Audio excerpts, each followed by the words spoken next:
morning, everybody, and welcome to Health Talk. I am your host, Dr. Niru Prasad, with my background in pediatrics and emergency medicine, affiliated with Henry Ford Health System, St. Joe, Oakland, and Beaumont. The theme of our Health Talk today is very interesting: lungs and health. Joining us today as our guest speakers are Dr. Ravi Krishnan, and he is the pulmonologist from Beaumont Hospital, and Dr. Milan Hans. And she is our guest speaker from University of Michigan. She is the professor in the Department of Pulmonology, Pulmonary section, and she's going to highlight our viewers about how you keep a safe, healthy lungs in spite of the problems for all the lungs disorder we are having, especially now with the COVID also, how it affects the lung. So good morning, Ravi, and welcome to my show. Thank you, Dr. Prasad. It's a great opportunity for us today to listen to Dr. Han from University of Michigan. And it's a perfect topic because of the COVID and the effect on the lung. Dr. Han is going to tell us lung and health and lungs after COVID.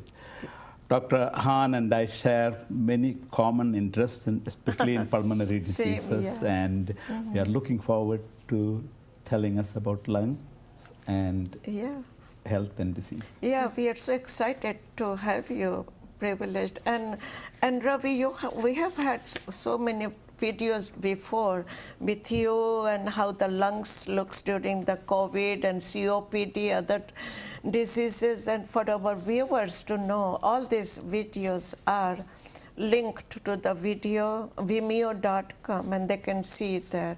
So good morning. Well, thank you so much for having me. Yeah, you tell me about yourself.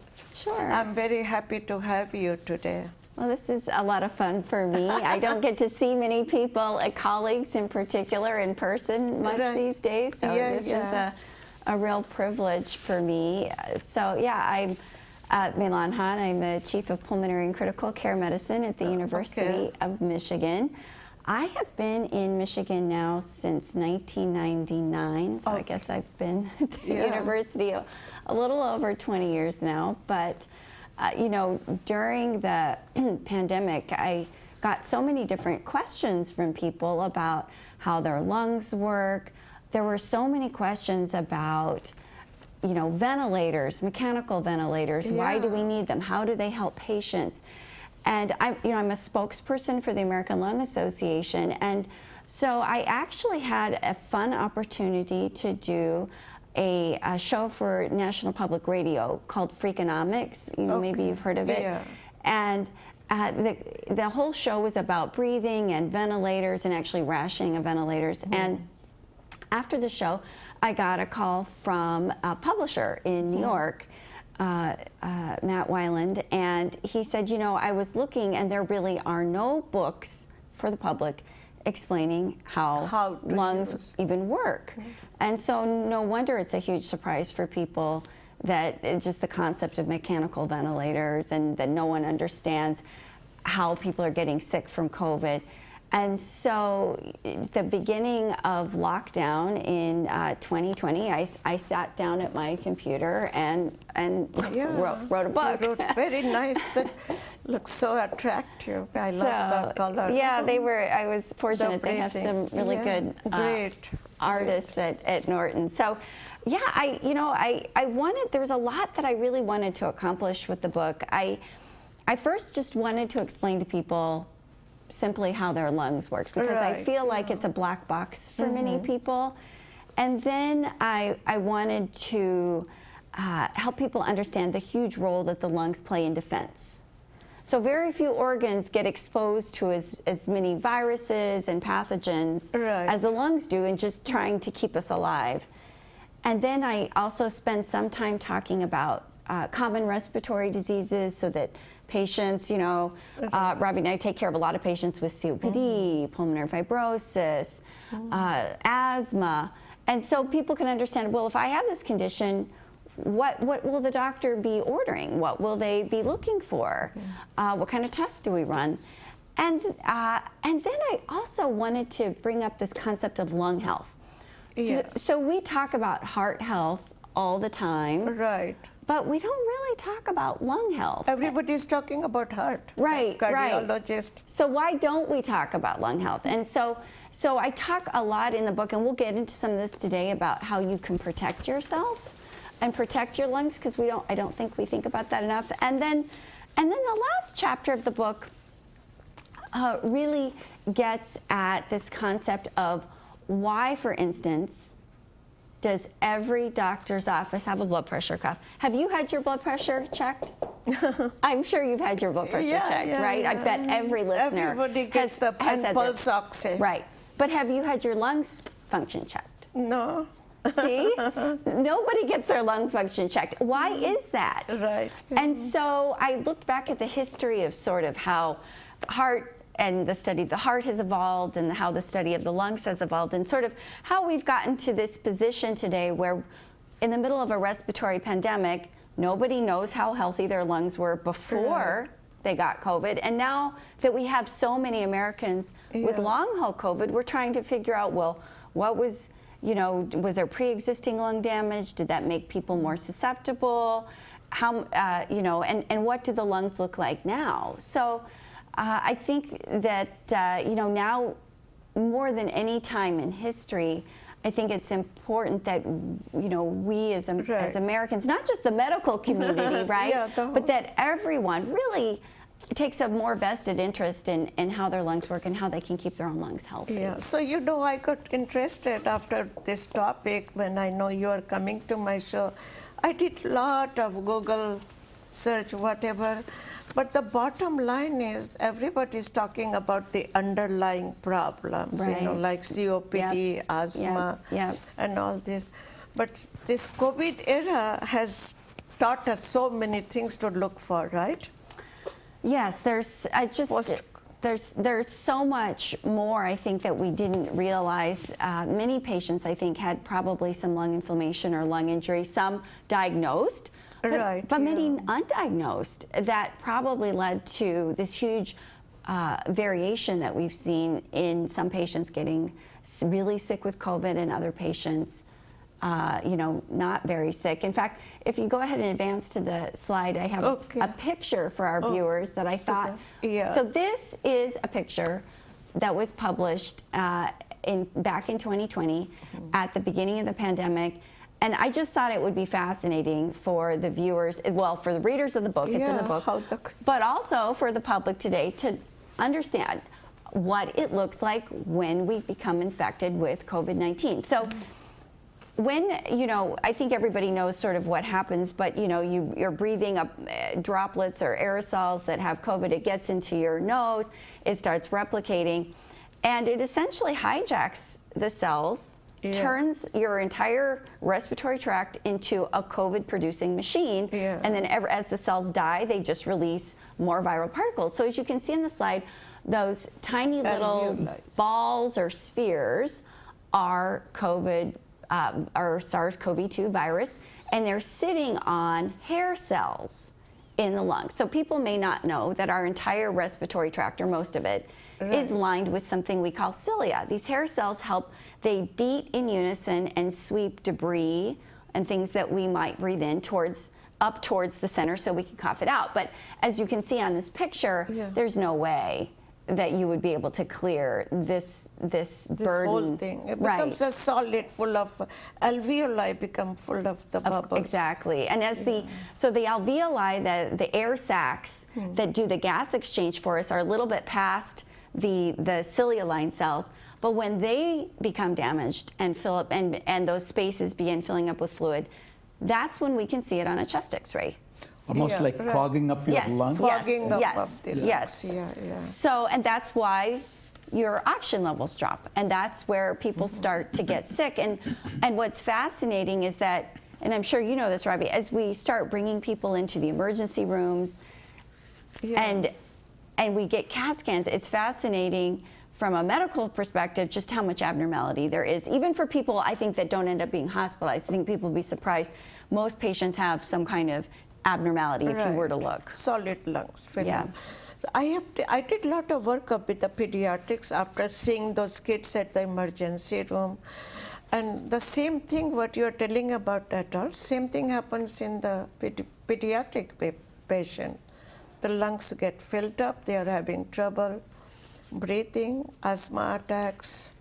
So this is now the COVID is now subsiding, the virus, and then Omicron comes. So the other viruses, one after another, right? Yeah, I mean, there's a lot of people been watching the news. There's been a lot in the last few days about the difference between pandemic and endemic. Yeah. And unfortunately, endemic doesn't mean the end. It just means that there's so much spread of the virus that it just becomes something that we have to try to deal with and live with. And, you know, to be honest, though, I think we are going to see, even if it gets to a level that's less, I think we're still going to be dealing with this for a very long time. And that's why I think it's so important. If you actually move to the next slide, you know, one of the things that's been frustrating to me is that we have spent the government has put billions of dollars into vaccines, COVID testing, research for treatments, but what is the one thing that they've put almost nothing into? Lungs. Lungs. The lungs. People wonder why so many patients are dying that are on mechanical ventilators. We didn't have good treatments for patients with acute lung injury, ARDS, before the pandemic. Right. And so if we're thinking about, for instance, legislation for pandemic preparedness, it has to include funding for how lungs become injured, how we support failing lungs, how we develop treatments so that patients heal and not develop scar and pulmonary fibrosis. Yeah. So I was actually so frustrated about this issue that I actually wrote an op-ed recently for the LA Times, which you can see here on the screen. Right, yeah. And, I thought, we were talking about how we talk about heart health and we don't talk about lung health. So this has been a problem even before the pandemic, but I really thought that, we've had, almost 1 million Americans now have died. Exactly. From right, COVID-19. And what is it that they're mostly dying of? Respiratory failure. Right, yeah. And so I thought, well, surely somebody will notice and start and realize that we need to fund respiratory research. And it still hasn't happened. It hasn't happened. And so I think, part of this is I feel like we have to take the cause to the public and help them realize that, we need, I think lung health has to be a national priority from a policy perspective, but also the viewers have to take ownership over their own lungs, educate themselves. Right, exactly. And the NIH are the one who are giving the grants for everything. The NIH, yes, right. yes. They've got to do a much better job in diagnosing lung disease, treating. So this is one of there's 2 studies actually I want to mention that are to me really, really interesting. So there was a study that was published out of Harvard last year, and they looked at wildfires in the American West, and they found that just being exposed to the wildfires caused in excess 20,000 cases of COVID and 750 deaths. So what that tells me is all the stuff that we're constantly being exposed to, whether it's air pollution, traffic, et cetera.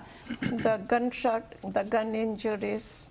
is causing inflammation in the lungs that we probably don't even know is happening and is increasing risk for things like COVID-19. So the University of Michigan actually did this really interesting study where they looked back to see what the CT scans of patients who had COVID looked like before they got it. And you know what they found? A lot of patients had inflammation on CAT scans before they even were diagnosed with long haul COVID. And so again, I think it just points to the fact that we weren't doing a good job of diagnosing before. Yeah. Dr. Hahn, now that people have had COVID, and one of the big fears is how is the lungs going to behave? What should the person do after they have had mild or even severe patients? What should they do as far as the follow-up is concerned? That's a really And also, good basically, question. it is all inflammatory disease. Yeah. COVID, that all inflammation of the air passages generally. So even after the COVID is subsiding, still a lot of sequelae there with the lungs. If you want to advance for me 2 slides, I think I'm going to skip past the next one and go, yep, that one. Yeah. So right now we have maybe rough estimated 11 million Americans with some form of persistent symptoms after COVID-19.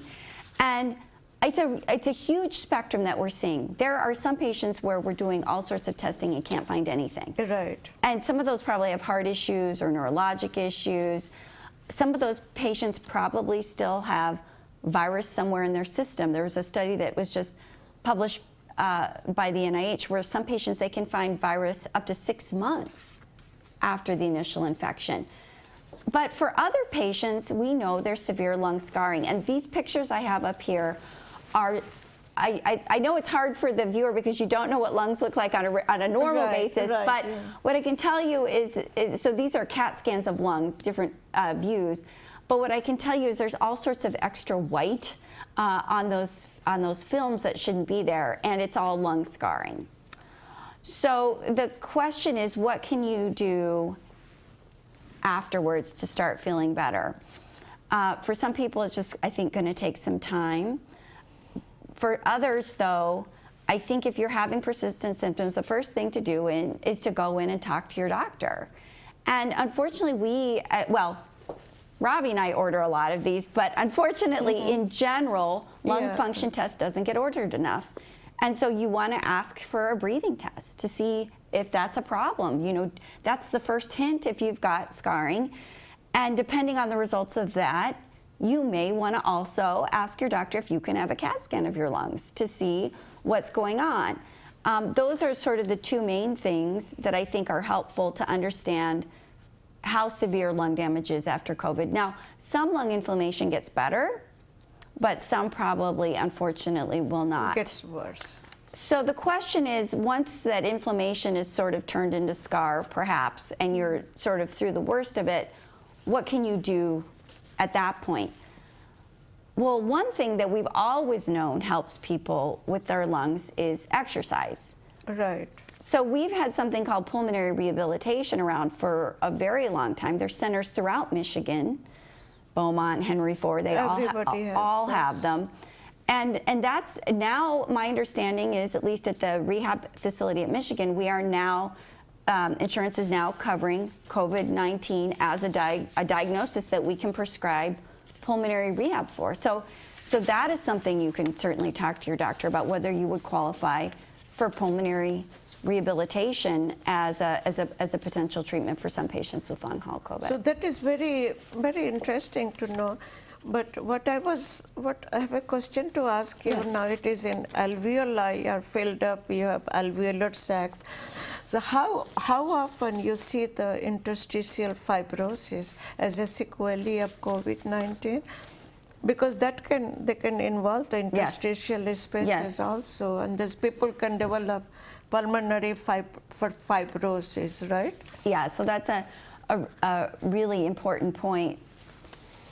When the lungs become severely damaged, it's kind of like if you cut yourself, most people will get some form of scar if it's a deep enough cut, of course, right? Of course. The lungs are the same way. If they've been severely damaged, sometimes they're not going to go back to perfect, and there's going to be scar. And that's fibrosis, and that's what you can see on this scan. Yeah, I can see the there's a lot of the alveolar. There's a lot of interstitial fibrosis, and in many cases, when you look at it under the microscope, it looks very similar to other kinds of pulmonary fibrosis that we're used to treating, not associated with COVID-19.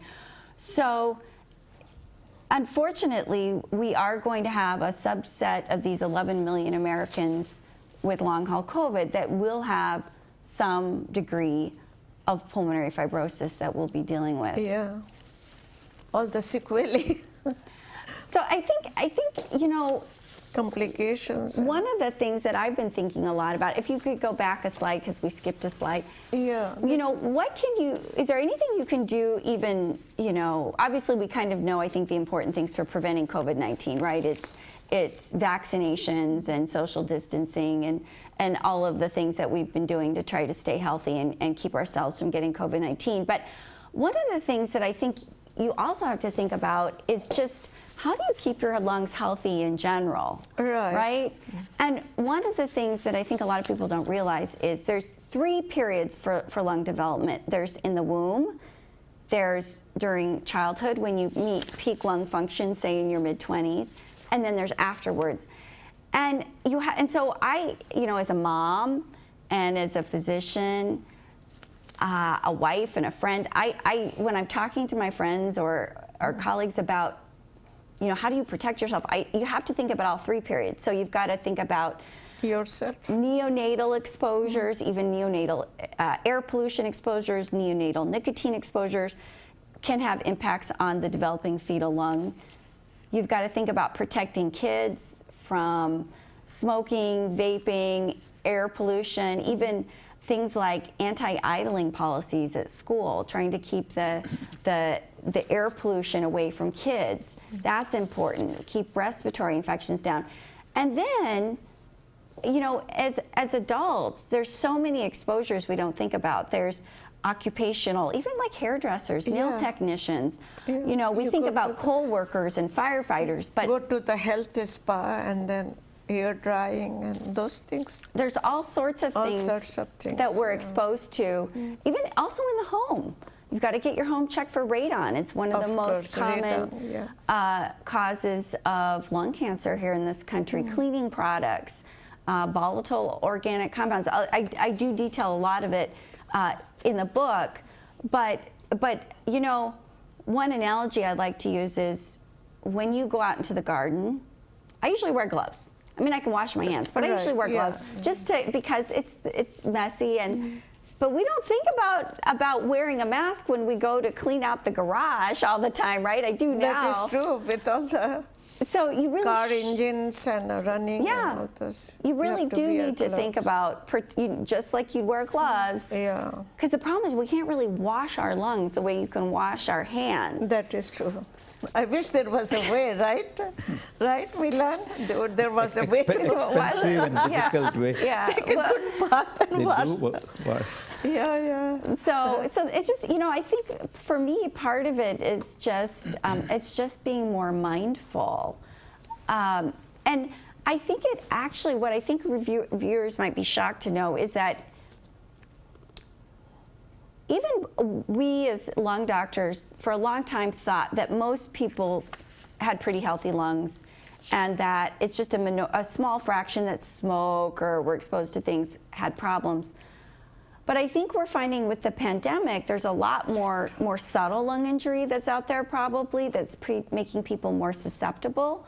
But also, you know, there was some really interesting information that got published just before the pandemic that suggested the most common lung disease in the United States is something called COPD, chronic obstructive pulmonary disease. COPD. And we think about it being related to smoking for many people, not all. But one thing we found out is that half of people who have COPD, one of the reasons they were more susceptible was because they never had normal lung function in early adulthood. And to me, that's a shocking figure. We have probably 25, 30 million Americans with COPD. Half of them didn't meet peak lung function when they were 25 or 30. And that has contributed to development of COPD because they were starting off, their lung function was starting off in this bad place. I don't think, you know, that means we have millions of Americans where something is probably going wrong somewhere between when they were conceived and when they became a young adult. And so I think, you know, we, at least as a mom in 2022 now, we get bombarded with messages about BPA, hormone-free, et cetera. But we don't really talk about how to protect the lungs of our children, right? Yeah. And we need to be. Yeah, so that is very interesting, because we see people in the emergency room, I'm talking about more like children, also Yes. the adults, because emergency room, you see everybody. Then they go home. We advise them to do, take care of their lungs, but no, once they get back to the previous habit of smoking and, all those things, then they come back again. So it's a whole sequence, a whole chain going on. So very important to emphasize on a good lungs exercises. So that's very good, and with your book you must have got everything written there for our viewers to know. The lungs exercises, what you do, and basically, when I read. When I was doing Google, basically it's all safe. Everybody said like, stop smoking, get fresh air, exercise, and all those things. So prevention of other diseases like flu. Yeah, so it's interesting. There's a lot about sort of defense, right? Right. Defending against infections, defending against air pollution, defending against exposures. One of the interesting things is that in doing research for the book, I found out there's actually some offense that you can do, and you can actually be proactive. So there's some really interesting research that suggests that peak fitness levels, for instance, in your early 20s is associated with better lung function later in life. And it may be that you're simply just strengthening the respiratory creation, and strengthening the respiratory muscles, and that could be all there is to it. But some scientists believe that it could be that the exercise is actually having an anti-inflammatory effect and actually may be helpful, that it's actually proactive. You're actually somehow improving the health of your lungs, similar to how we think about how exercise improves the health of the heart, right? So I think that's really interesting, and it's an area where I'm hoping we'll see greater investments of research. There's evidence, for instance, that eating a Mediterranean diet can be helpful, particularly for pregnant women. A lot of emphasis on that. Yeah. So it's just really interesting to me that there, I think, probably are some things that we can do to, promote our own lung health as well. So that is the most important thing for our viewers to know. Advice is take care of your lungs. Do exercise, breathing exercise all the time, there. Clean air, smoking, and dust-free environment, Yeah. Ravi, do you have to add anything? Yeah, I think, thanks, Dr. Han, and it is a very timely topic, and being very passionate, obviously you love your lungs, and I think if you can breathe, nothing else matters. That is the true. motto of American Thoracic Society, and I think we would like to continue this conversation, and we're looking forward to having you back here. Yeah. And some more. It's a great project. As a matter of fact, I think this book is easy reading, and it's going to be very helpful for both physicians and the patients. Thank you. So I'd like to thank both of our guest speakers, Dr. Ravi, Dr. Milan, and both of you have provided with so much information to our viewers about the lungs. We remember heart, but we forget the lungs. But we have to know that lungs is the one that makes us breathe and keep us alive, right? I like to thank our viewers for watching my show. And until I see you all, have a very safe and a wonderful spring and summer. I like to thank our producer and the camera crews. Thank you again. Thank you Thank for you. having me.